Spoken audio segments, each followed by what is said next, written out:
Very important lesson from Mahabharata. We should never blame anybody or find fault, because even though explicitly there is something wrong, there can be an intention behind that which we may not realize. You might have gone through this story from Upapurana, that one day a king on his birthday was distributing pots of milk sweet, and there were many people standing on the queue. And the king was distributing pots of milk sweets to all those people on the queue. And when king was distributing this, a snake, a hawk, was holding snake by its claw and flying, and the eagle is going to eat that snake. And the snake is so scared of death, and the eagle is carrying the snake and flying on the scene, and the snake is so scared, the snake spit poison. The poison which the snake spat fell in the pot of that sweet rice. Unknowingly, king gave a pot of sweet rice to a Brahmana, and the Brahmana had the sweet rice, and finally he is dead. Now Yamaraj is wondering, on whose account I will write this sin? There are four living entities involved: the king, the Brahmana, the snake, and the eagle. Who is at fault now? It's very complicated. Is the Brahmana at fault? No, Brahmana doesn't know. He went to get dakshina, charity. Is the king at fault now? No. King was giving it a genuine intention. He didn't know that the snake is going to spit poison in that. And the third, is the snake at fault now? No, snake is scared of death. And eagle is simply carrying his prey. He doesn't know. So who is supposed to be blamed? But on somebody's account, this sin has to be added, because at the end of the day, a Brahmana is lying down dead. Brahma Hatya. A Brahmana is killed. So somebody should take this sin. And Yamaraj has never gone through a case like this. He's breaking his head. On whose account I will write? And when this thing was going on, in that kingdom, an old lady was entering. A young man was entering that kingdom, and he wanted to find out some address. So an old lady was sitting on the side of the street. So the young man, gentleman, asked, where is King's Palace? How can I reach King's Palace? Which is the proper way? Then the old lady said, oh, the king who gave that poison thing yesterday and killed that Brahmana. Are you talking about that king? Okay, you go directly straight in this direction and his palace is there. Immediately Yamaraj wrote that sin in that old lady's account. Because he was wondering on whose account he will write. He will add that sin. But this stupid lady, she was sitting over there and simply for no reason blamed the king. And immediately the Yamaraj, he wrote that account of sin in that old lady. That is why Vacho Vegham, it is very important. Bhagavatam says, Upadeshamrita says, many scriptures says that we should learn the art of controlling our speech. Every word, every syllable pronounced from our lips has got an effect. If that is not glorifying or appreciating people, better Satyam bruyat priyam bruyat. Even though you are speaking the truth, if the truth is not palatable, if the truth is not accepted, better don't speak.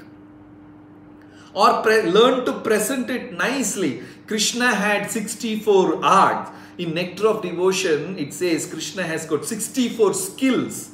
And one skill is the talent of presenting things in such a even the bitter truth is presented in so polished way.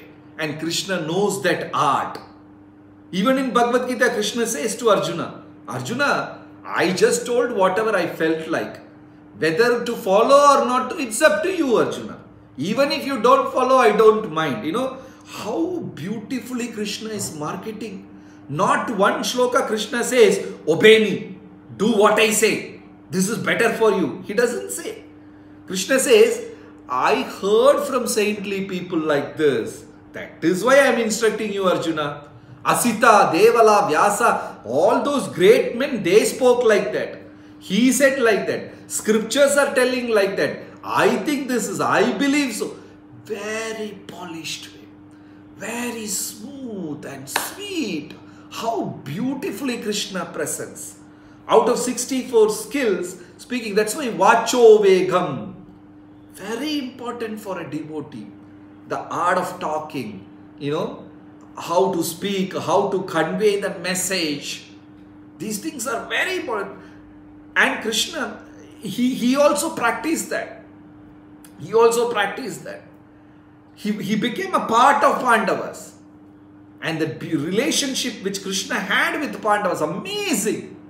When Rajasuya Yajna, when Yudhishthira Maharaja planned Rajasuya Yajna, Krishna was the chief guest of that Yajna. That's fire sacrifice. He was the chief guest. And kings from all the 8 directions were invited. Not only kings, even devas like Brahma, Shiva, Narada, Indra, they were also invited. All of them were invited. And Krishna went there. He was a chief guest. Then he went and asked Yudhishthira, such a great festival is going to happen. A ceremony, Loka Kalyanartham, a ceremony for the benefit of all 3 worlds it's going to be. Can I do some seva? Can I also get involved? Can I do some seva, service?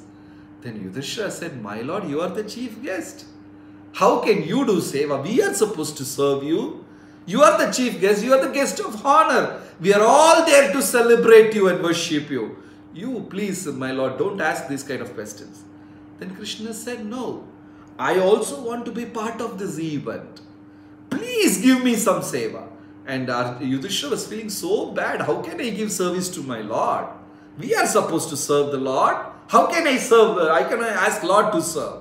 Then Krishna said, no, okay, some seva I need. And Yudhishthira said, just for a namesake, Yudhishthira said, my lord, all the services are allocated and divided. Everything is all set.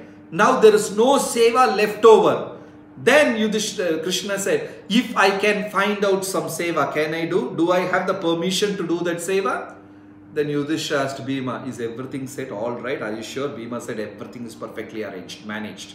Then Yudhishthira said, okay Lord, if you find something, you can go ahead with that. Yudhishthira said so because Yudhishthira was damn sure nothing is left out. Then after a couple of days, Bhima is running so wildly and coming to Yudhishthira and said, Yudhishthira, you come, you should see this personally, what's going on. You come out. And Yudhishthira says, what? You come. Then Bhima dragged Yudhishthira and took him to the gate of the city. And in the gate of the city, Krishna is standing there disguised. He's covered himself. And when Brahmanas and the prince and the kings and ministers and sages, when they're all coming, Krishna is bowing down to them and collecting their shoes and keeping it in a shoe stand. Not only that, he's wiping their shoes, dusting their shoes, cleaning it and arranging it in a shoe stand, and they're all entering the yajna arena, the place where yajna is performed. And he is doing that. And Yudhishthira was like beating on his head and saying, my lord, what are you doing? Right? So Mahabharata says, devotees are so enthusiastic to serve the Lord. And Lord is also very enthusiastic to serve the devotees. There is a transcendental competition goes on in between devotees and the Lord. Lord wants to serve the devotee and the devotee wants to serve the Lord, and surprisingly Mahabharata says in that competition only Krishna wins. Because we offer one fruit to Krishna and now it's become Krishna's responsibility to protect me whole day. I offer one meal to Krishna. Now it's Krishna's responsibility to protect me whole life. I'm just offering one banana and saying, Krishna protect me, and Krishna is protecting me the whole day. Actually, Lord is serving us more than we serve the Lord. And Mahabharata beautifully explains how a relationship towards Lord is nicely expressed with the mood we render devotional service. So today, we discussed a few points from Mahabharata about friendship, how Vaishnava friendship should be. Then we discussed about right and wrong from Mahabharata. That is very relative. So nobody has got the right to blame anyone. And the third point is devotional service. So there are many points like this which are very much applicable to devotee community also. So thank you so much for the opportunity. I thank personally Ramchandra Prabhu and Satish Prabhu for arranging this session. Thank you so much, and any questions, please feel free.